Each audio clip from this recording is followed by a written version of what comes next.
Je suis Camerounais, le Cameroun dans le sang et dans l'âme. Bienvenue à cette autre édition de notre podcast Popolemo. Je voudrais vous rappeler que c'est une initiative que nous avons eue, un groupe d'amis, pour soutenir la candidature du président Paul Biya à cette élection présidentielle prévue le 12 octobre 2025. À notre façon, nous voulons dire les choses telles qu'elles sont. Nous voulons présenter au monde les réalisations, mais surtout prédire ou prévoir la transition, c'est-à-dire l'après-Popol. Une fois que je le dis, je voudrais effectivement donc saluer mes amis qui sont derrière cette initiative, notamment Joël, Aurélien, Abou, ainsi que les autres qui sont derrière pour nous soutenir. Je suis Camerounais, le Cameroun dans le sang et dans l'âme. Popolemo, podcast, cette édition. Salut Fabrice, comment ça va? Toujours la forme, la forme, et avec ma même mauvaise bouche. Je crois que les Camerounais aiment la mauvaise bouche. Je crois que le langage, Mais on me menace alors, hein, quand je partage parfois les extraits du podcast là sur mes statuts WhatsApp. On te menace. J'ai certains amis très virulents là. Oh, vraiment, tu es vendu. Comment tu peux soutenir le père à 43 ans? Les mêmes discours creux. Que le même discours qu'on entend tous les jours. Quand tu dis ça sur mon compte TikTok, c'est grave. C'est grave. Et dès que quelqu'un le fait, je te laisse d'abord débiter toutes tes bêtises et ensuite je te ramène dans une discussion cette fois-ci intellectuelle. Parce que ceux qui soutiennent le président de la République sont des gens intelligents. C'est des gens qui réfléchissent. Et j'ai constaté quand même, hein, Joseph, ta majorité, c'est des jeunes. Parfois, quand tu regardes même leur façon d'écrire, tu comprends qu'ils n'ont pas poussé très loin leurs études. Mais ils sont là à t'insulter. Un père comme ça, tu viens soutenir Paul Biya, tu n'as pas honte? Oui, l'émotion est nègre. L'émotion est nègre. Et pour moi, je ne suis pas souvent surpris. Quand tu vois souvent, tu essayes d'aller loin parce que parfois, quand quelqu'un t'insulte, tu essayes de regarder son profil, tu vois même d'abord ses publications personnelles. C'est toujours truffé de petites fautes. Je vais être méchant, hein. Parfois, j'ai suivi une fois quelqu'un qui venait insulter autre. Quand je suis entré dans son profil, je vais être méchant, excusez-moi, mais j'ai constaté que c'est un tailleur, quelque part, il avait ses publications, il était dans un petit atelier, et peut-être que, bon... Oui, la plupart de ces gens qui ont un langage ordurier, c'est les gens, en fait, qui ont des frustrations personnelles et qui ont besoin de rendre quelqu'un responsable de leurs propres erreurs, de leurs propres choix, j'ai envie de dire de leurs propres bêtises. Vous voyez un jeune homme, il a 30 ans, 35 ans, il aurait pu avoir un avenir radieux, mais le vin, les femmes, à cet âge-là, il n'a rien fait de sa vie. Il est encore dans la maison de ses parents. Il vit chez ses parents, comme tu dis. Il est frustré. Il est frustré. Et ben, immédiatement, oh, c'est la faute de Paul Biya. C'est la faute de Paul Biya. Le père doit partir. Il faut toujours un bouc émissaire. Non, moi, je ne les en veux pas. Moi, non, il faut les en vouloir. Bon. Il faut les en vouloir. Moi, je suis chrétien. Parce que, pourquoi est-ce qu'il faut les en vouloir? Il faut qu'ils changent. Et que, eux, ils doivent être la leçon pour les plus jeunes qui arrivent. Comprendre donc que si nos aînés n'ont pas réussi, c'est de leur faute. Et à nous de réussir pour ne pas tomber sur les mêmes schémas. Parce que quand on retrouve des jeunes gens à 35 ans, tu es chez tes parents n'étaient plus chez leurs parents à cet âge-là. Ils allaient se débrouiller très tôt. Tout à fait. Si les jeunes, à mon avis, si nous pouvons être capables de faire preuve d'ordre et de discipline, le Cameroun va changer. Je vais vous donner une petite anecdote. Dans le cadre de mes activités professionnelles, je vais pas forcément donner le nom parce que je n'ai pas eu l'accord de la personne et c'est une transaction commerciale. Donc, tout à fait. J'ai disons, des collaborateurs d'un peut-être inférieur, un des collaborateurs du chef de l'État. Quand je dis ça, on comprend ce que ça veut dire. Qui nous sollicite, mon entreprise, pour une prestation. Et on prend rendez-vous quelque part à Yaoundé à 14h. À 13h50, moi, je suis là. Et je l'appelle pour dire, je suis là. Il me dit, OK, donne-moi une seconde, j'arrive. J'attends 14h10, 14h15, 14h20, 14h30, il n'est pas là. Pour un rendez-vous de 14h. Je me suis levé, je suis parti. Il m'appelle à 14h50, je décroche. Oui, mais tu es où? Je ne te vois pas. je suis parti. Je veux comment ça tu es parti? Je dis, on avait rendez-vous à 14h. Je vous ai attendu 15 minutes de plus que ce que j'attends habituellement. Et effectivement, ce que j'ai dit, time is money. J'ai dit ça et puis j'ai raccroché. Comme pour dire, je m'en fous, tu es directeur, je ne vais pas dire directeur de quoi, je m'en fous réellement. 2 jours plus tard, il m'a rappelé, tu es au bureau, oui, je peux passer, oui. Il est venu au bureau. Je lui demande quelle heure. Il dit 11h. Et je vous assure, à 11h00, il était là. C'est la preuve que chacun de nous doit être le changement qu'il incarne, on l'a souvent dit, et qu'on doit se faire respecter. Des anecdotes comme ça, j'en ai plein, mais je ne voudrais pas les raconter. Mais néanmoins, si le ministre Issa Thiro Mabakari nous écoute, il va savoir que lorsqu'il était ministre de la Communication, il devait me recevoir, c'était en 2014, lorsque j'avais ouvert mon entreprise, ici même, pas très loin de ses locaux, qui s'appelle MG Soft. Et par rapport à ce que nous faisions, on avait fait une proposition de service et il était question qu'ils nous reçoivent. Exactement comme ton exemple, on m'avait donné l'heure de 11h, mais jusqu'à 13h, je n'avais pas été reçu et j'étais parti. Et après, c'est la collaboratrice qui appelle, mais monsieur, comment vous partez? Le ministre vous attend. Je dis, mais j'ai attendu 2 heures. Je ne vais pas attendre toute la journée. Moi, je suis un entrepreneur. Je suis pas un fonctionnaire. Je ne suis pas quelqu'un qui a faim. Vous rassurer pour voilà. dire Il y a personne qui fait ça dans un mépris. On dit que tu ne veux pas, tu Une condescendance et tout ça. Donc, c'est des choses qui doivent changer. Restons dans ce plongement. Il y a une vidéo sur TikTok qui circule. Une dame dans un meeting qui fustige, qui dit que le pays se porte mal, on ne parvient pas à manger, on ne parvient pas à se soigner. Oui, j'ai vu cette vidéo sur TikTok et j'étais étonné. Après, je me suis posé la question que je vais vous poser ici. Si quelqu'un n'arrive pas à manger, c'est la faute de qui? C'est la faute à qui, pas? Si tu n'arrives pas à manger chez toi, c'est la faute à qui? On va dire que c'est la faute de Paul Biya. On va dire que c'est la faute de pauvre. Oh, le pauvre. C'est une situation très compliquée. Mais je vois même, je pense que les gens ont pris l'habitude de le dire. Et c'est même parce qu'on a laissé à ces personnes-là la possibilité de le faire. On ne devrait plus laisser ces personnes accuser le chef de l'État à tort et à travers. Oui, c'est vrai que nous faisons ici. Je ne comprends pas. C'est vrai que nous faisons ici. Tu vas lui demander, tu n'as pas mangé, pourquoi? Vraiment, le marché, surtout les femmes, vraiment, le marché, les HR, la denrée, et tout, ok, bon. On fait un clin d'œil à la seule femme que nous avons ici. C'est cher, donc, parce que tu veux dire quoi? Tu n'avais pas l'argent. On a augmenté souvent de 50 francs, 100 francs. Tu n'avais pas assez d'argent. Pourquoi tu n'avais pas l'argent? Oh, mais attends, tu travailles, non? Est-ce que tu es parti ton argent? Ces gens, dis-moi, ces gens s'attendent à quoi? Qu'il y ait des commissions ministérielles, je ne sais pas, des caravanes ministérielles où on va descendre dans la rue distribuer de l'argent? Non, c'est Paul Biya lui-même qui doit venir. C'est Paul Biya qui doit l'arbre de. Voilà, Paul Biya doit descendre, il vient distribuer l'argent et chaque jour il doit descendre, distribuer à manger aux gens pour que tout le monde soit content. Chef Théo, je suis un jeune et il faudrait qu'on ait l'honnêteté de le dire. Ça arrive dans tous les pays du monde, il peut arriver que celui qui n'a pas travaillé ne mange pas. La vie n'est pas un jeu. Je vais t'aider, pas qu'il peut arriver. Il n'y a aucun pays au monde où il n'y a pas de pauvres. Il n'y a aucun pays au monde où il n'y a pas de pauvres. Je vais même peut-être te rajouter à ce que tu dis. Le pays au monde où il y a le plus de pauvres, c'est les États-Unis. C'est les États-Unis. Oui, hein, les gens ne le savent pas. Puissance mondiale. Les gens ne le savent pas. Oui, les gens ne le savent pas. Donc, les Camerounais agissent comme si vraiment tout le monde, et j'aime dire ça, tout le monde ne sera pas riche. Tout le monde ne va pas conduire une Mercedes. Tout le monde ne va pas habiter une maison climatisée. Désolé, hein. Il y en a qui vont mourir sans jamais toucher je dis toucher, même pas monter dans l'avion. Par cette 30 ans, il a ses activités, il a des revenus. Prenons un coiffeur. Un coiffeur, voilà, qui fait la tête à, il faut que j'aille me coiffer, qui fait la tête à 500 francs. Ouais. En une journée, je vais être modeste, il fait 10 têtes. Oui. Donc, il a 5 000 francs de revenus brut par jour.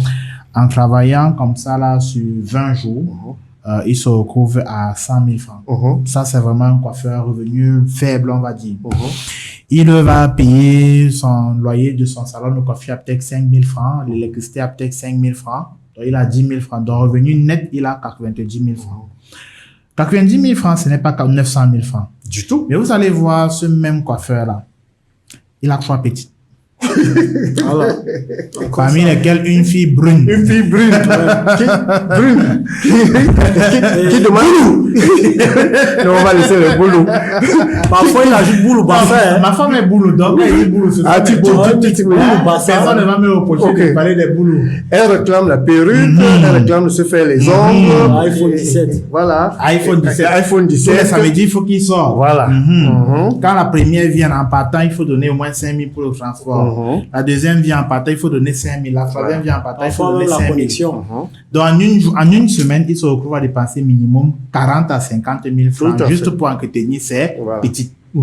Comme aussi, c'est un gars qui aime, vous allez m'excuser pour le terme, le cher-cher. Hein? J'espère que les enfants n'écoutent pas l'émission. Même un enfant écoute cher-cher, il ne saura pas ce que c'est. Ils savent pas ce que c'est. N'est-ce pas, quand tu fais, c'est bon. Mais après, on vient te dire, oh, j'ai un retard. Ma chérie, tu arrives en retard. Où est le problème? Il n'y a pas de problème. Non, j'ai un retard, pas que je suis en retard. C'est comme ça que le coiffeur se retrouve avec 1, 2, 3 enfants à sa charge. Son revenu ne va pas augmenter. La population, le nombre de têtes à coiffer n'augmente pas. Tout à fait. 4 ans plus tard, les mêmes 90 000 nets qu'il a deviennent totalement insuffisants. Insuffisant et insignifiant. Et voilà le gars donc qui va aller sur les réseaux sociaux. Oui. Paul Biya doit partir. Oui, oui. C'est Paul Biya qui est venu te faire avoir 3 petits. Comme si quand Paul Biya va partir, son revenu va augmenter. Ah oui. Alors que son revenu Oui, va comme je augmenter. disais, comme il y a quelqu'un, je lui ai dit, il vend les babouches au Carrefour Crada, je lui ai dit, bon, comme tu veux que Paul Biya parle et que l'autre vienne, comme tu vends les babouches là, ça veut dire quoi? Demain, après-demain, tu vas vendre la voiture. Hein? Mais je dis, tu ne crois pas que comme tu vends les babouches, Oui, quand il y a du quand il va changement, ils se partir, disent que- oui, que comme il vend les babouches là, demain, il va vendre les pointinini. Oui, le prochain président va Je lui ai faire dit que- que, mais non, la vie n'est pas un jeu. Voilà. Attention. Et les gens doivent faire attention. Les politiciens qui vendent le vent, vous allez constater que tous leurs lieutenants, en réalité, je pèse mes mots, c'est des arrivistes. Oui. Ouais. C'est des gars qui, pour la plupart, je les connais presque tous, hein, vraiment, c'est un tout fait pour que je rejoigne leur parti. Moi, j'ai dit que parti politique, ça m'intéresse pas. J'ai flirté avec ça a duré 2 semaines. Vraiment, après 2 semaines là, tous les jours, on me disaient ce que je dois dire. Et que, pardon. Moi, femme, personne ne va me guider. Vous êtes un esprit libre. Je préfère ma liberté. Donc, vous allez voir la plupart, pour ne pas dire tous. Tu vas voir, tel il est avocat, tel il est un juriste, tel il est... Mais ils ont quelque chose en commun que j'ai observé. Je vais être méchant. C'est les gars qui ont raté leur vie. Ça veut dire que c'est les gars, vous observez un leur peu fort, parcours. là, Je mesure mes mots et j'assume. C'est les gars, vous observez leur parcours professionnel pour 90% d'entre eux. C'est un échec. Vous voyez, tel il est avocat. Quels sont ses faits d'armes en Rien tant à qu'avocat? Rien. Médiocre.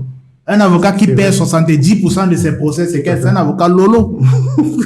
Et donc, ils sont tellement frustrés par la vie que la seule chose qui leur reste, c'est quoi? C'est de manipuler le peuple pour espérer arriver au pouvoir. Ce n'est pas les gars qui veulent le changement, ils veulent le C'est assez drôle, hein, remplacement. parce que on passait en revue justement le parcours académique d'un opposant qui est arrivé, qui était quand même dans le top 3 à la dernière élection présidentielle. On disait, parce qu'il figure-vous, il est passé par les SIC.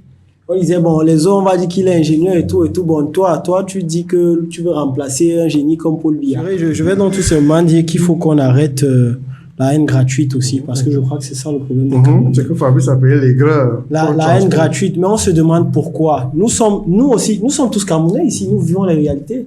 Et ça ne vous est jamais arrivé de marcher à pied parce que vous n'avez pas assez d'argent de taxi. Mais Ça quand tu le dis, j'ai envie de dire que c'est à moi que tu vas prendre la marche à pied. Ce n'est pas moi non plus. Mais attends. Je me rappelle Vous vivez tous la même chose, non? première fois en 2016, je pense bien, 2016-2017, ma toute première entreprise. Parce que j'en ai déjà créé, j'en ai déjà foiré un bon paquet. Ouais. Première entreprise, première fois de ma vie de gagner plus d'1 million de francs. Je me rappelle toujours, c'est un chèque de 1 500 000 francs que la dame là m'avait fait. Une dame qui venait d'Allemagne pour une étude de faisabilité. On était là à l'hôtel Mérina. Elle m'a fait on a discuté au restaurant et tout pendant presque 1 heure de temps. Déjà, j'étais stressé parce qu'en poche, j'avais quoi en venant? 500 francs. J'ai pris le taxi, il me restait 200. À l'époque, le taxi, c'était encore 300. Il me restait 200 francs. Donc, chaque restaurant, on commande et tout. Moi, je dis que ça me demande, est-ce que c'est une invitation à l'européenne ou à la camerounaise? Parce qu'au Cameroun, quand on t'invite, c'est la personne qui t'invite qui paye. Mais en Europe, bon, elle a dit qu'on est, non, c'est moi qui invite. Je me suis été soulagé. À la fin, tout se passe bien, elle me fait un chèque, 1 million, ça, elle me remet. Ok, d'accord, je vous accompagne à votre voiture. Oui, dis, non. Ça, c'est une histoire de Camerounais. Ne vous dérangez pas. Il m'a dit que maman gère. Non, qui m'a dit ça? Le manchon d'abord. J'ai dit non. Ma voiture a eu un souci. Mais non, ne vous dérangez pas, je vais prendre un taxi là devant. Ok, d'accord. J'habitais Emana.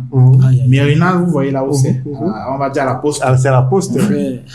J'ai 200 francs en poche. J'ai 1 million de 5 chèques. Un chèque, oui. En main. J'étais en veste. J'ai d'abord retiré ma veste, j'ai plié mes manches. J'ai commencé la marche à pied. De la poste jusqu'au rond-point Loncac. Pour pouvoir prendre le taxi à 200. Non, quel taxi? Quand j'arrive au rond-point Loncac, il y a souvent les cargos qui passent le soir en entrant et tout. Normalement, c'est 200 Olembi. Quand je regarde, gars, on vient de m'arracher Donc, j'ai mis en fait le porte-monnaie, le téléphone dans le sac. J'ai dit qu'on vient de m'arracher, pendant que je voulais retirer l'argent pour commencer à stopper le taxi. J'ai joué le malheureux. Je n'ai que 100 francs. Il monte.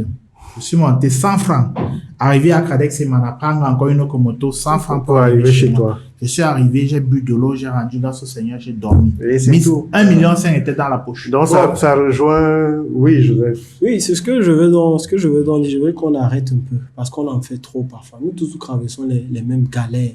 Traversons les mêmes misères. Et quand tu dis donc, bon, non, je souffre, et puis on va dire non, c'est parce que tu es mendiant, on t'a déjà donné quelque chose. Hein, le parti au pouvoir t'a donné quelque chose, bien Popo lui-même il est venu te donner un chèque. Tu le fais parce que lui-même doit même donner, c'est pas le rôle. Tu le fais parce que tu es convaincu, parce que tu sais que ça ne va pas aujourd'hui, mais si tu travailles plus fort, ça ira mieux demain. En travaillant plus fort, en travaillant sereinement, ça va venir. Donc c'est ce que les gens doivent savoir. Je suis Camerounais, le Cameroun dans le sang et dans l'âme. Charles Ndongo, directeur général de la CRTV, je vais lui faire un procès d'intention. Parce qu'on constate que depuis quelque temps, quand le président de la République sort, on évite de nous le montrer de loin.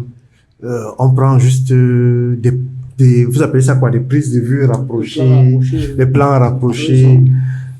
Moi, je sais pas pourquoi. Je sais pas pourquoi, si c'est vraiment une directive de la CRTV, je dis je ne sais pas pourquoi, parce que nous, on sait que notre président de la République a 92 ans. Nous savons que il est vieux, pour utiliser ce terme-là. Nous le savons. Et nous savons qu'à cet âge-là, on ne peut plus marcher comme Fabrice qui est là, qui marche et qui court. Nous le savons. Nous voulons voir le chef de l'État. On a vu lors du meeting à Marouane, il y avait des plans serrés, on coupait. Non. Tout ça même pourquoi. Et en plus même, quand vous regardez la démarche de Popol, Popol a une démarche qui est célèbre. Tu as les pieds Popol. Ah oui, il a une démarche qui lui est particulière. Oui. Et même étant tout jeune, quand vous regardez les images d'archives, il marche toujours lentement. Ça ne date pas d'aujourd'hui. Alors pourquoi je sais pas pourquoi la CRTV fait ça. Parce que je voulais justement dire que au niveau de la CRTV, qu'ils doivent comprendre que Popol est mort. Vous avez vu quand il est toutes ses sorties, le gars est d'abord frais. Dans son costume, en fait. Dans sa bon, c'est vrai. Quand il s'est assis, je me rappelle du meeting, quand il s'est assis à côté de Chantou, il a déboutonné la veste. Ah oui. Mode de Django. Aujourd'hui, il est avec ses lunettes. Avec ses lunettes, il est frais. À la fin, il avait une discussion avec le gouverneur. Il avait une discussion avec le gouverneur. Comme ça, il a toujours le style. Oui. Non, je pense que, bon, c'était un petit pic, mais pour dire, je sais pas si ça va marcher. Mais c'est un peu pour dire que les Camerounais veulent voir leur président et que surtout lorsqu'on le cache même d'ailleurs, ça donne un flanc à ceux qui vont dire ouais il est vieux, ouais il ne marche plus. Ça entretient la théorie du complot. Donc je voulais qu'on fasse un tour de ce côté-là pour le savoir. Joseph. Ouais, chef. Oh, il pleut hein. Oui, il pleut beaucoup. Abondamment. Au Cameroun, c'est un pays quand même qui reçoit une pluviométrie exponentielle. Oui, ça permet, je vois les gens vivent de culture parce que lorsqu'il pleut, voilà, on a planté du maïs, on a planté, je ne le connais pas. Pour ceux qui plantent. Oui, il y en a qui plantent. Il y en a qui veulent avoir des costumes. C'est parce que je voulais dire qu'on est dans un pays qui est béni. Hein. Oui. Le Cameroun, c'est un pays béni. Les gens ne le savent pas, malheureusement. Les gens ne savent pas que le Cameroun est béni. Le Cameroun, c'est un paradis. J'aime souvent dire que quand Dieu a fini de créer l'homme parmi les pays, bon, évidemment, Dieu n'a pas créé un pays, mais parmi les pays, Dieu a créé le Cameroun. J'aime aussi dire autrement qu'à la fin de la création, Dieu a posé sa tête sur le Cameroun pour dormir. Ouais. En fait, et puis, on va peut-être faire une reconvocation de la mystique. Tu es un spécialiste de la mystique sur notre podcast de Popolemo. Quand vous observez, prenez la carte du monde.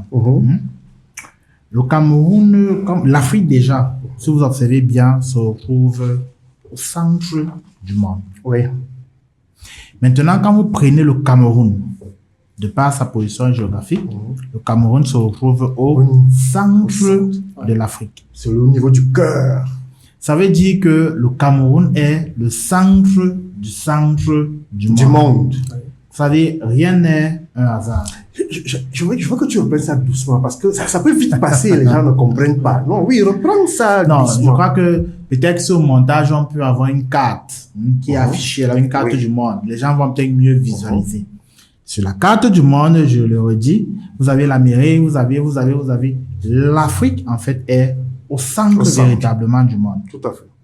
Maintenant, le Cameroun est au centre de l'Afrique. Et enfin, quand vous entendez dire le Cameroun, c'est l'Afrique en miniature. Pensez que c'est un fait du hasard? Non, certains pensent que c'est un slogan. On dit ça juste. On dit juste ça pour dire. Oui. En réalité, tout ce qui est possible en Afrique est possible au Cameroun. Et tout ce qui est possible au Cameroun est possible quelque part en Afrique. Moi, j'ai même envie de dire partout dans le monde. C'est pour ça qu'on dit que les Camerounais sont résilients. Là, je voulais vous balader pour vous amener vers justement le tourisme. Ah oui, on a fait un tourisme intellectuel là-bas. On a fait un tourisme intellectuel. Il y a quelqu'un qui a dit que le Cameroun est une catastrophe touristique. C'est une catastrophe touristique. Et on s'interroge souvent de savoir, est-ce que les Camerounais même voyagent dans leur pays? Est-ce qu'ils connaissent même ce qu'il y a dans leur pays? Parce qu'aujourd'hui, tout le monde, bon, on va au Canada, dès qu'on arrive un peu à Paris, on se filme dans la Tour Eiffel, et dès qu'on arrive aux États-Unis, on va à la Statue de la Liberté. Est-ce que les gens même savent ce qu'il y a au Cameroun? Je vais commencer par un fait peut-être que certains connaissent. Tarzan est venu tourner son film au Cameroun, dans les chutes de Ekom et Kam. Une chute comme celle-là, il n'y en a pas au monde. Et il n'y en a pas. Les gens vont à Kribi tout le temps. Ils ne savent pas que Kribi, les chutes de la Lobé, c'est les seules chutes au monde qui se jettent directement dans la mer. Au monde. Ça confirme ce qu'on disait que Dieu a dormi. Au monde. OK? Maintenant, il y a plein d'autres choses. Il y a le président de la République était à Maroua. Quand vous revenez, les sons, les Rumsiki, les sons, les gorges de Kuala. Quand vous revenez à la Damawa, Ngaoundéré, je salue ceux qui sont de Ngaoundéré, parce que Ngaoundéré, en fait, ça veut dire Ngaoundéré, qui veut dire le nombril de la montagne. OK? Il y a une pierre qui est posée là-bas. Personne ne sait comment on a fait pour poser cette pierre-là. Et elle ne tombe jamais. Et elle ne tombe jamais. OK? Maintenant, quand vous voyagez dans l'ouest, jusqu'au nord-ouest, et que vous regardez tout ce qu'il y a là-bas, je veux chuter à quoi? Je veux chuter en disant que c'est un père du Nord qui était ministre du Tourisme. Et avant lui, c'était un autre père qui était ministre du Tourisme, et celui-là, d'ailleurs, c'est mon oncle, et je le salue, Baba Amadou. Et que le potentiel touristique n'a pas pu être exploité. Et qu'aujourd'hui, il prétend être le bon prochain président du Cameroun. Où est-ce qu'on en est avec notre tourisme? Alors que le tourisme au Cameroun peut représenter jusqu'à 10% du PIB. Voilà. Tu as juste brassé de manière... Oui, je vous donnais des Au graines. Cameroun, on peut faire toutes sortes de tourisme. En matière de faune et flore, en matière aquatique, en matière halieutique. Toute forme de tourisme possible et imaginable est faisable au Cameroun. Et comme tu l'as dit, on a quelqu'un dit qu'il a un poids lourd, l'autre dit qu'il a un poids léger, qui subitement s'est réveillé et a vu qu'il peut diriger le Cameroun. Pourtant, a été ministre d'État, ministre du tourisme. Depuis que je sais qu'il y a les ministres au Cameroun, c'est lui qui est ministre du tourisme. Bon, avant, j'étais certainement un peu trop jeune. Mais on se pose dans la question, où est la politique touristique nationale? Est-ce que tu connais une seule application? Il n'y a pas une application de tourisme au Cameroun. Et on va bien préciser, il n'y a pas une application de tourisme développée par le ministère du Tourisme. Il y a des touristes qui arrivent au Cameroun, qui recherchent des restaurants, ils ne savent pas où aller. Il y a des touristes qui arrivent au Cameroun, qui recherchent des hôtels. Nous-mêmes, à l'intérieur du Cameroun, quand tu veux voyager pour aller à Bafoussam, tu commences à appeler quelqu'un pour dire que, gars, est-ce que tu connais un hôtel qui coûte 15, 20 000, et on commence à fouiller. Et il n'y a pas une application pour cela. Il n'y a pas une application qui recense les sites touristiques. Or, aujourd'hui, et le président de la République parle du numérique. Aujourd'hui, tout est sur le numérique. Moi, je suis écœuré, là, c'est mon domaine, je suis écœuré de savoir que les Camerounais vont vers TripAdvisor. Ouais, moi, c'est ce que je fais. Je voulais déjà te le dire. C'est une absurdité. C'est une absurdité. Tu veux aller à Krivi, mais tu ne sais pas si je veux trouver un studio meublé, combien ça coûte, où est-ce que c'est situé. Tu n'en sais pas. Parce que même l'application mobile n'existe pas. Il n'y a même pas de site web. Le site web du ministère du Tourisme est silencieux. Complètement silencieux. Et là, je vais taquiner, c'est mon oncle, donc je peux me permettre, je vais taquiner mon oncle Baba Amadou, pour dire que, mais je pense qu'à son époque, on a commencé simplement à distribuer les étoiles, n'est-ce pas, aux hôtels. On trouve, tu parlais d'un hôtel, tu vois un truc là, moi j'appelle ça l'auberge, mais on te dit que c'est 4 que c'est 4 étoiles. Dans notre pays, c'est juste un hôtel. En fait, c'est ça où mais est-ce que le Cameroun, est-ce qu'ils voyagent, hein? Ce qui m'étonne, c'est que ces gens voyagent. Ils voient ce qu'il y a ailleurs. Tout à fait. Il voit ce qu'il y a ailleurs. Je ne veux pas faire de la mauvaise publicité, mais il y a un grand hôtel là sur le boulevard. On dit que c'est 5 étoiles. Vous avez vu un hôtel, 5 étoiles. Moi, je vais te dire, la dernière fois que j'étais à Kigali, il y a 1 an et demi, 2 ans, l'hôtel dans lequel nous avons résidé, le Hilton, moi je vais donner le nom. Oui. Le Hilton ici à Yaoundé, n'atteint même pas le carreau. Je dis même pas le carreau. Et le plus gros de l'affaire, c'est que cet hôtel à Kigali était classé 3 étoiles. 3 étoiles. 3 étoiles.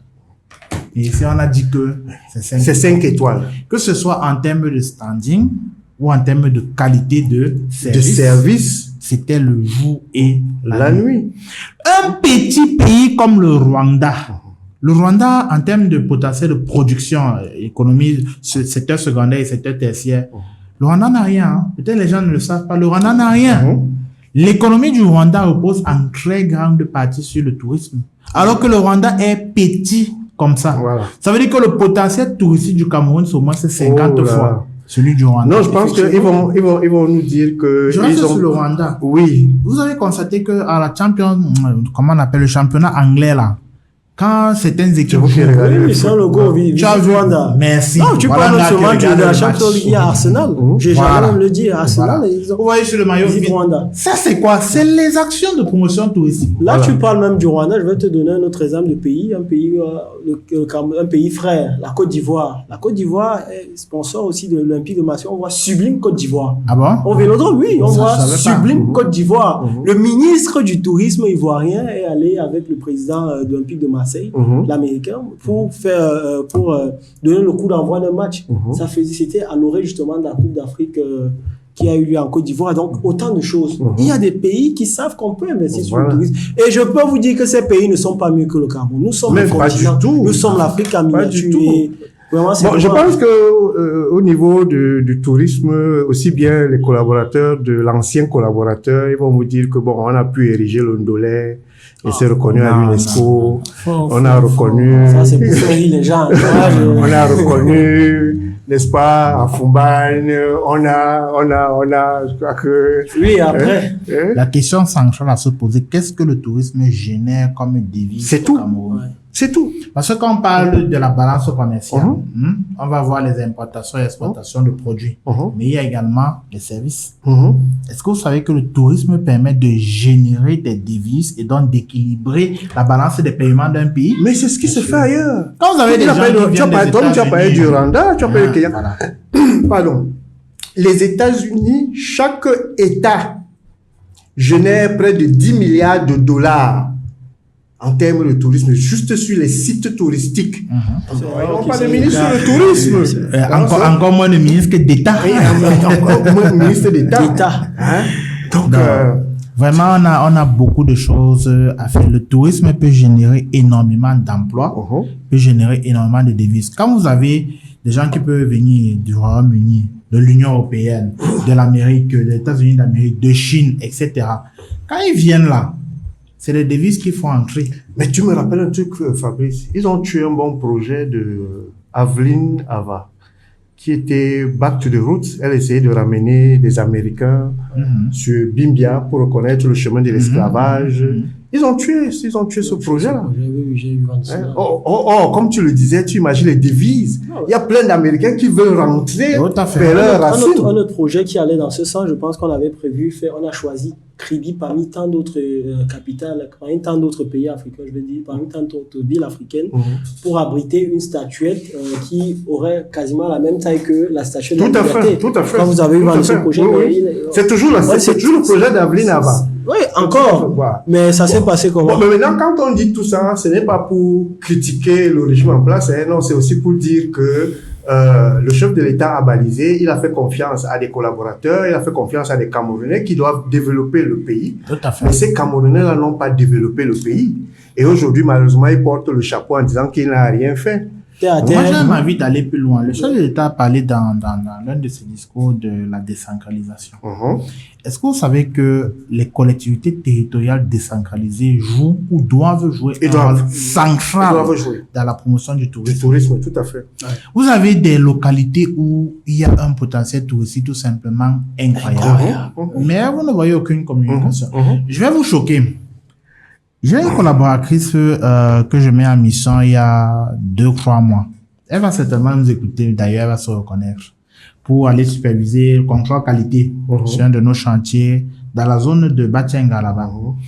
Bon, généralement, lorsque tu finis le boulot, si ta mission devait durer 2 jours que tu as fini avant, ça te permet d'avoir un peu de vacances et de connaître la localité. Tu es un bon patron, hein? Non, vraiment. Le boulot, ça ne va pas être que sur le stress. Donc, elle va à Batchenga. Et puis, le soir, non, le lendemain, je vois sur son statut une magnifique photo sur une pirogue, donc d'elle sur une pirogue. Je lui dis, waouh, tu maîtrises bien Gemini, hein. Gemini, c'est une application. Oui, je la connais. Oui. Elle me dit, non, bon, c'est photo réelle. J'ai dit, c'est où comme ça, là? Elle me dit, à Batchenga. À Batchenga. Où? À Batchenga. Elle dit, non, ça n'est pas à côté. Donc, quand tu es à Batchenga, la moto, c'est 200.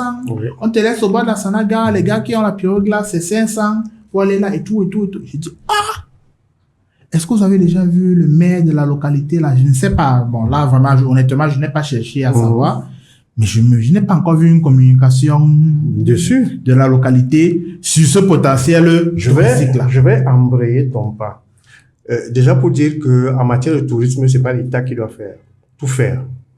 Les particuliers, les privés doivent également être des opérateurs économiques. Et on salue des gens comme Pet Penoun à Fumban. Tout à fait. On salue des gens comme Tajidor à Bafoussam.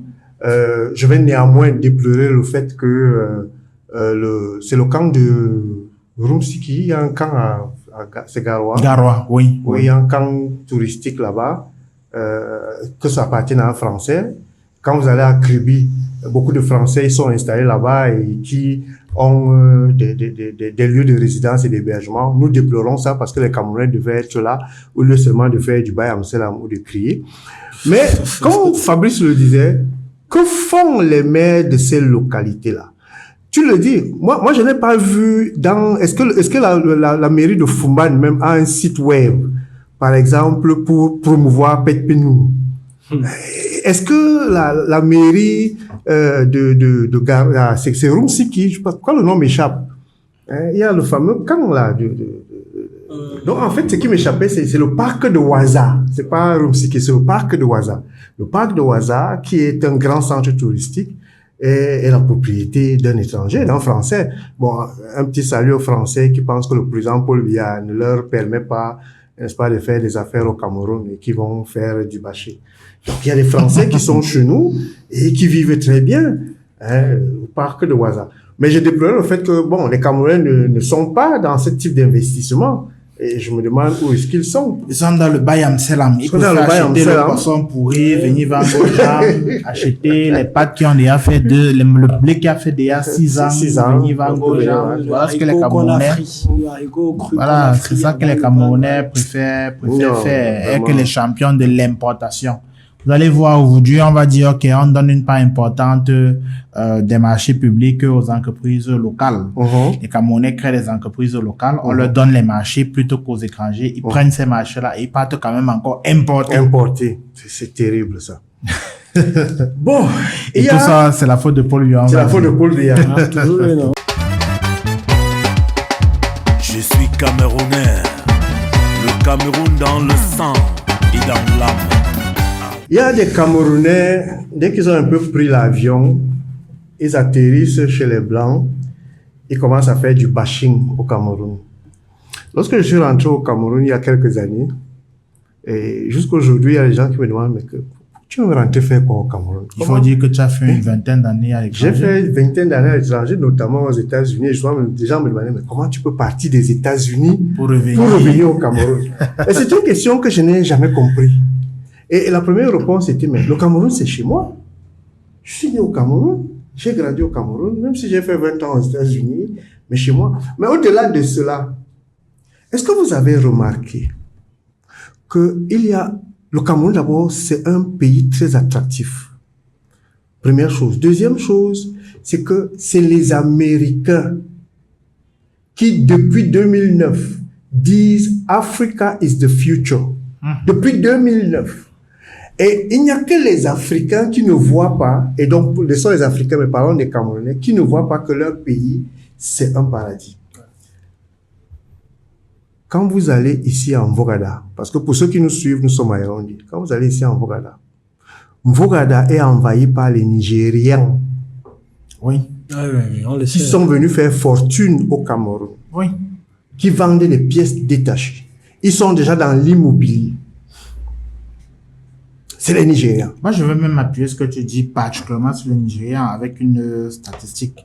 Au Nigeria, quand vous prenez l'analyse des flux financiers entrants, le premier pays, c'est les États-Unis. Le deuxième, c'est la Grande-Bretagne dans l'Union.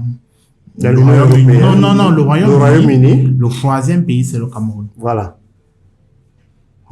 J'ai dit au Nigeria, pour ceux qui n'ont pas suivi, ça veut dire... premier pays qui fait rentrer de l'argent au Nigeria. Donc, où les Nigériens, en fait, duquel les Nigériens envoient l'argent au Nigeria. Je vais t'aider en cassant ça, en parlant terre à terre, parce que dans le podcast, on parle terre à terre.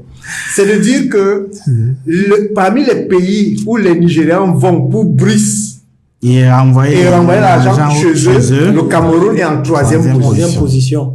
Derrière les États-Unis et le Royaume-Uni. Et il n'y a pas que les Nigériens. Nous savons les Sénégalais qui viennent ici là pour Brice. Nous savons les Maliens qui viennent ici là pour Brice. Et ils rentrent construire chez eux. Et il y a même ceux qui sont plus silencieux, on dit les Centrafricains. Les Centrafricains, merci. Qui sont plus silencieux et qui sont chez nous. Fait marquant. Est-ce que vous avez remarqué que quand un Chinois arrive au Cameroun, il marche avec les flip-flops, les babouches, les sans confiance. Oui. Mais 2 ans après, il roule en Cayenne. Au Cameroun. Là, c'est vrai. C'est les pauvres qui partent de la Chine pour venir chez nous. C'est prisonniers même. C'est parfois des anciens prisonniers. Donc, ici, chez nous, c'est la terre des opportunités. Et j'ai du mal à comprendre pourquoi les gens ne perçoivent pas ça. Mais je veux aussi, néanmoins, tirer un peu sur ceux de nos compatriotes qui vont à l'étranger et qui veulent faire croire qu'ils sont arrivés au paradis. Longueur a chanté. L'Europe, c'est pas le paradis, c'est vrai. Le paradis, ce n'est pas là-bas. Dès que vous enlevez les bâtiments, il n'y a rien d'autre. Dans les villes, parce que les villages, il n'y a rien. Vous enlevez les belles voitures, il n'y a plus rien du tout. Ouais. J'étais choqué cette semaine de faire une recherche et de découvrir que le temps moyen d'attente pour rencontrer un médecin spécialiste en France Tiens, était de on va 8 en mois. parler. 8 mois. On va en parler. Ça veut dire que tu es malade, tu dois rencontrer, je sais pas, un cardiologue ou je sais pas quel spécialiste. Je veux 8 mois. partager avec vous mon expérience, justement. Et quand tu dis ça, ça me rappelle que j'ai eu un débat justement avec un ami français qui me disait au Cameroun, il n'y a pas d'hôpitaux, il n'y a pas. Je lui ai dit, Thomas, tais-toi, s'il te plaît. Je connais pas bien la France parce que j'y ai pas résidé, mais aux États-Unis, pour que tu rencontres un médecin, si tu as une assurance, tu vas le rencontrer après un rendez-vous de 2 ou 3 jours et tu vas payer un supplément de $1,500, $2,000. Faites la conversion. Et là, tu as l'assurance que tu payes tous les mois. Quand on dit $2,000, il faut le dire, hein, c'est environ 1 million, voilà, million que tu 100 000. payes. Voilà. Oui. Et ceux qui vont nous suivre, qui sont aux États-Unis, et qui ne comprennent pas encore parce qu'il y a beaucoup d'arrivants là, des arrivistes là, c'est pour cela qu'il y a beaucoup de gens qui meurent aux États-Unis parce qu'ils n'ont pas accès aux services de santé. Et c'est pour cela que le débat sanitaire est toujours au centre des élections présidentielles aux États-Unis. Alors, moi, j'ai été malade, j'ai eu une carie dentaire. Et ça se trouve que c'était un moment où je n'avais pas d'assurance, justement. J'ai traîné la carie dentaire pendant 9 mois. Parce que je n'avais pas les moyens pour aller payer un médecin. Donc, $5,000 pour mes soins. Et donc, j'avais accès, comme tous les Américains, il y a les hôpitaux où on va gratuitement. Et c'est là où nos frères sont souvent très malhonnêtes parce qu'ils vont vous dire, mais il y a les hôpitaux gratuits aux États-Unis. Mais ce qu'ils ne vous disent pas, c'est que... pour la dame. Attends que je termine. Ce qu'ils ne vous disent pas, c'est que l'hôpital gratuit, le rendez-vous, tu l'as sur 6 mois au moins. Donc, tu as tout le temps de mourir. Donc, tu es malade, tu dis à la maladie, mets-toi d'abord en pause. Oui, mets-toi d'abord en pause. Pendant 6 mois au moins, le temps qu'on va te trouver un rendez-vous pour un médecin. J'ai traîné ma dent pendant 9 mois. Parce que j'avais pas d'assurance. Et c'est ça qu'on va nous miroiter comme un exemple de succès. Oh, ici, là, tu retires la dent à 3 000 francs. Tu as 5 000 francs. 10 000. 10 000. Oui. Bon, tu retires là à 10 000. Si tu vas dans une top clinique, tu es à 100 000. Si Ouais, une top clinique, tu es à 100 000. Oui, tu es à 100 000. Pour te faire pour l'extraction de la dent. Ça nous amène à parler des conditions de vie aussi. C'est toujours nos amis là, ils vont vous dire. Mais tout ça, c'est pour revenir à dire que le Cameroun est bien parce que Popo Lemo, c'est-à-dire qu'il a mis les conditions qu'il faut, hein. Alors, il y a un autre débat que moi j'aime, c'est que Joseph, au Cameroun, tu manges un plat bien équilibré à 500 francs. Mon frère, laisse. Quand tu le dis, Là, vraiment, hein. quand tu le dis, Non, là, c'est, tu non as loin touché quelque chose. de mes bureaux, on a justement une dame là qui a ouvert un petit resto. Bon, moi, généralement, le matin, je mange à la maison. Donc, je réchauffe la nourriture. Je vois aux histoires de lait, là, je suis pas dedans. Mais, j'ai constaté que, à la pause, les collaborateurs, ils disent toujours qu'ils partent, elle s'appelle, c'est Sandra, je pense bien. Salut à Sandra. Chez Sandra. Un jour, donc, je dis, ok, allons donc aussi, allons-y ensemble. On arrive, on s'assoit, on a commandé. Moi, j'ai pris un plat de ndolé, ndolé plantain. C'était un peu le riz, d'autres menus et tout. Quand elle a servi, honnêtement, c'était beaucoup. Je suis un gros mangeur. C'était beaucoup. Je mange, et puis, ok, quand on finit, bon. C'est les collaborateurs, quand ils savent qu'ils savaient le boss. Tu vois que c'est le boss qui va payer. Personne ne va dire, mais... Oui. Donc, je demande à la serveuse, ça fait combien? On était 50. Ça fait combien? Elle me dit 2500. J'ai dit non, pas mon plat, pour tout le monde. Elle te dit 2500. Elle me dit 2500. C'est là que je demande au compte, c'est 500. Le plat. Elle me dit, mais vous voulez donner C'est alors combien? ça, hein. Non, et quand tu dis même comme ça, je vais un peu le venir à mon niveau, puisque moi, je suis aussi pareil étudiant. On regarde d'abord les restaurants universitaires. Avec 100 francs. 100 francs. Oui. Tu as des tranches d'ananas. Tu as une bonne quantité de riz, la sauce, la viande. J'ai expérimenté la chose à Soa et à Ouakile parce que moi j'ai flirté avec les deux universités. Si tu ne veux même pas le 100 francs. Oui, parce qu'on m'a même dit que le 100 francs. Oui, que, non, oui, bon. Oui, les sons, même le 100 francs. Non, mais c'est déjà d'abord extraordinaire de voir ça. La viande, l'État souffre. Bon, maintenant on dit si tu ne veux pas ça, tu descends toujours en Ouakile. C'est à l'amphi, je amphi 700, amphi quoi. Il y a une femme, nous on a surnommé, il y avait mes camarades, les gens on a surnommé on a surnommé ça le Mont-Riz. Parce que quand tu donnes 500 à la femme là, tu ne peux pas finir ton plat. Mais ce que je veux qu'on insiste, qu'on revienne sur cet exemple de 500 que vous avez développé, Fabrice et vous. Parce que moi, je veux qu'on passe un message, déjà aux Camerounais qui vont de l'autre côté et qui se vendent, mais précisément aux institutions internationales et autres qui sont toujours en train de pomper sur les médias que oui, le Cameroun, c'est un pays où on vit avec moins d'$1 par jour, donc c'est un pays pauvre. Mais oui, avec $1 par jour, on mange un plat équilibré. Équilibré, ça veut dire qu'il y a les protéines, les quoi? Vous appelez ça quoi? Il y a les protéines. Il y a tout ce qui est. La chose même ici, là, même. Voilà. Mais tout est là. Parce que tu vas manger ton riz avec du poisson, tu peux m'acheter une banane et boire de l'eau, un sachet de 50 francs. Et d'autres poussent même plus loin. Vous voyez que tous les Camerounais ont le ventre parce qu'ils vivent bien. La plupart. Même moi, mon jeune âge, les gens me disent pourquoi tu as. Non, mais ils vivent bien quand la fille de manger, après ils boivent une bière. Ah oui. Ils boivent une bière. Justement. C'était aussi, le message était aussi adressé à ceux qui font que dire là, oh, Cameroun, on souffre, on ne mange pas bien. Mais c'est pas la faute de quelqu'un si vous ne mangez pas bien. Parce que le président de la République, Popol, qui est un mot, depuis insister sur l'agriculture, c'est justement pour baisser, n'est-ce pas, le coût d'accès aux aliments. Tout à fait. C'est pour baisser cela. Quand il dit aller vers l'élevage, c'est pour qu'on puisse acheter le beurre à 500 francs si tout le monde produit, qu'on puisse acheter le porc à 500 francs. C'est Quand pour tu cela. le dis, moi je vais prendre un exemple concret où les résultats aujourd'hui sont déjà palpables. Le poisson dit d'eau douce. Voilà. Avant, les scieux, tilapia et autres là, vraiment, pour trouver ça chez nos familles qui importent souvent les poissons pourris, là, c'était très compliqué. C'était très compliqué. Aujourd'hui, depuis 10 ans, avec les nombreux projets, programmes qu'il y a eu pour encourager les jeunes à se lancer dans ça, à tous les carrefours, vous voyez une plaque poisson frais. Poisson frais à vendre. Tout à fait. Difficilement, ça dépasse les 2500 kg. Il y a de cela 10 ans, le même poisson, le même kilogramme est à 6000 francs. Voilà. 2500 là, c'est encore très élevé. Mais je montre en fait l'évolution sur 10 ça ans. nous permet de faire la projection sur les 7 prochaines années. Cette projection que fait le chef de l'État, quand il nous montre le chemin, la voie, il vous dit voici où je veux que nous allions. Et les gens sont là, ils veulent le là. Non, c'est là. Qui va donc donner le là? Okay. L'autre aspect pour sortir un peu de ce thème, si c'est un thème, Cameroun, pôle d'attractivité, j'ai remarqué qu'il y a un balai incessant des diplomates qui vont rencontrer des ministres. Et les ministres, c'est clé. Quand c'est pas le ministre des Finances, c'est le ministre de l'Agriculture, c'est le ministre de l'Entrepreneuriat, c'est le ministre du Commerce. Vous allez rarement les voir chez le ministre de l'Éducation, le ministre de la Défense. Et ils viennent toujours avec des hommes d'affaires qui viennent présenter au ministre. La conséquence derrière, c'est que ces hommes d'affaires finissent par grappiner des parts des marchés chez nous.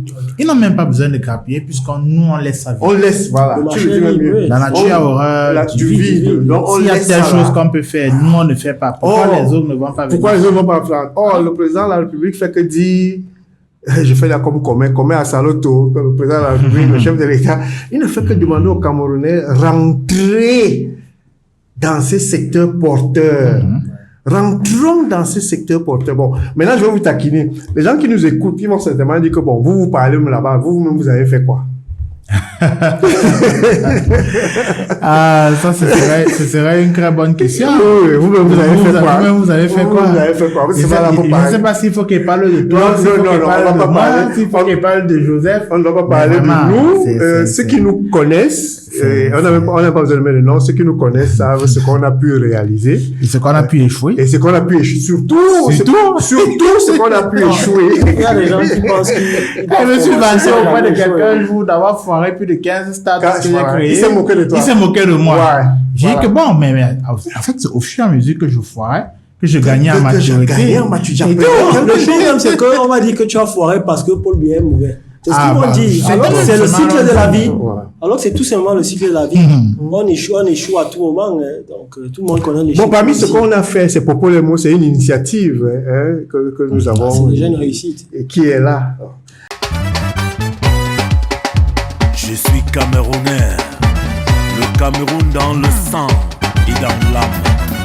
Donc, une fois qu'on a dit cela, moi, je voudrais pour terminer le podcast, revenir sur l'homme Popol. Ce visionnaire, tu as dit que c'est quelqu'un qu'on doit étudier. Tu disais qu'on doit faire quoi de lui? Non, on doit l'étudier comme un cas particulier. On doit l'étudier comme un cas. Il y a même quelqu'un, je crois que c'est Dr Nga qui a dit qu'on doit créer une chaire Paul Biya. On a dit qu'il est mendiant. Bon, si on dit ça, on va... Mais si on va regarder au fond, peut-être qu'il a raison, qu'il faut créer une chaire Paul Biya. Et Paul Biya, dans une chaîne de télévision française, un journaliste lui posait la question, comment est-ce qu'il voudrait que les Camerounais se souviennent de lui lorsqu'il est parti. J'avoue que même moi, je n'avais pas vu quand il le disait. C'est vrai, j'étais encore plus jeune. Mais il disait que je veux qu'on se souvienne de moi comme l'homme qui a apporté la démocratie et la prospérité au Cameroun. Et aujourd'hui, en matière de démocratie, vraiment, on ne peut rien dire de concret. C'est fait. Quand on voit Tiroma être candidat. Il n'est pas inquiété. C'était avec moi. Il est subitement à 6 mois. On n'a pas besoin de développer, Joseph. Quand on voit Tiroma être candidat. Laissons un peu Tiroma. Quand on voit un jeune comme Hiram, le chouchou des nanas. Le chouchou des nanas qui est candidat. Il y a véritablement la démocratie qui est instaurée au Cameroun. Il y a des élections qui se passent, c'est pas à nous de le dire. Mais sur le volet prospérité, parce que là, les gens ne voient pas encore. C'est vrai qu'on venait d'évoquer un certain nombre de choses, mais on est en train de voir sur le volet prospérité que c'est toujours l'homme qui a apporté la prospérité, même si on ne le voit pas maintenant pour ceux qui ne veulent pas voir, mais elle est là. Et un aspect important. Il y a beaucoup c'est pas les alertes menteurs, mais il y a d'autres lanceurs d'alerte qui sont sur le bon chemin, qui nous font savoir, après des savants, que le Cameroun a conservé l'essentiel de son gisement minier, de ses ressources naturelles. Et ça, c'est très important. C'est très important, parce que Paul Biya n'a pas voulu dilapider nos richesses naturelles, il a pensé à la génération future. Vous qui venez, quand tu vas atteindre mon âge, tu vas trouver que Paul Biya a laissé le gisement d'or, il a laissé le gisement de bauxite qu'on commence à exploiter, le gisement de diamants, de fer, pour la prospérité, pour la postérité, pardon, qui est là. Et donc, effectivement, je pense, Fabrice, tu veux dire quelque chose, je veux effectivement que tu dises quelque chose. Non, mais c'est ce que tu dis est très vrai. Depuis, on va dire 1992, pour ne pas aller plus loin que ça, le Cameroun est financé, l'État du Cameroun est financé essentiellement par 3 éléments.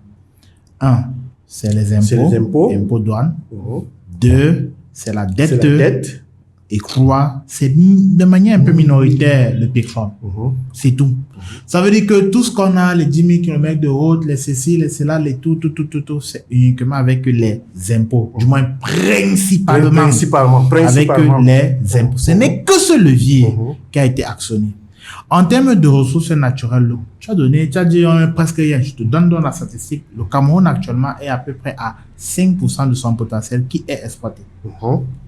Et maintenant, depuis 2018 jusqu'à 2025, quand vous regardez le nombre de permis d'exploration, pas d'exploitation, mais d'exploration qui a été délivré. Pour ceux qui ne comprennent pas, permis d'exploration, c'est d'aller fouiller et chercher ce qu'on va voir, ce qu'il y a. Vous allez voir que ça a été multiplié par plus de 5 par rapport aux 7 années qui ont précédé. Avant d'exploiter, on explore. Et même avant d'explorer, en fait, on a déjà sondé. Donc, c'est ce qui est là. On a une idée. J'ajoute une statistique. Et le Cameroun on a pu explorer seulement 40% du territoire national. Merci, j'en arrivais justement. D'accord. Parce que chaque jour, on découvre. Je vais vous choquer en vous disant que chez moi, dans le Nkam, il y a l'or. Le Nkam est un fleuve aurifère. Voilà. Les gens l'ignorent. On va choquer d'autres personnes. Il y a un moment, my English people, on a been fighting, we get petrol for Limbe. Est-ce que les gens savent qu'on a trouvé des réserves d'or dans la partie septentrionale? De pétrole. Exactement. Dans la partie septentrionale. Et quand vous voyez Boko Haram, le vrai comme le faux, qui s'agite un peu là, en fait, toute la zone où Boko Haram s'agite là, il y a 2 choses.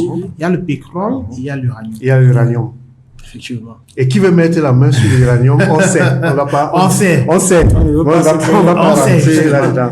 Donc, ça nous permet de vous dire que lors de son meeting à Maroua, le président Paul Biya a dit « Je voudrais laisser un pays moderne, un pays uni et un pays paisible. » Parce que la modernité, c'est la richesse. Mais si vous n'êtes pas unis pour jouir, Ça ne servira à rien. ça ne servira à rien.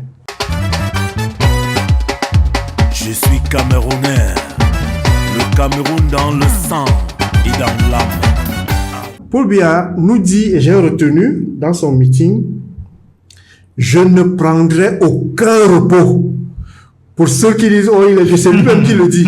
« Je ne prendrai aucun repos. » Et il dit une deuxième chose, « Je tiendrai parole. » Sur ce, nous allons vous dire au revoir pour ce prochain podcast. Nous arrivons certainement à la fin de la campagne pour l'élection présidentielle du 12 octobre 2025. Et comme vous l'avez compris, Popolemo, c'est une initiative qui vise à polir l'image du président de la République, à servir la bonne information dans un style humoristique, un style emprunt, j'allais même dire un style quartiésard, mais en bon français on va dire infotainment. C'est une initiative portée par des Camerounais. Nous n'avons pas été payés pour le faire, nous n'avons pas de financement. Nous croyons en l'homme, Paul Biya, nous croyons en sa vision, en sa profession de foi. Nous vous disons ciao et à la prochaine. Je suis Camerounais, le Cameroun dans le sang. Robert Ndembana halogène, if you call me Ototone. Patrice Samen, Kwemoti Aya, Frédéric Pongo. Rien doit nous séparer, ouais, rien doit nous diviser.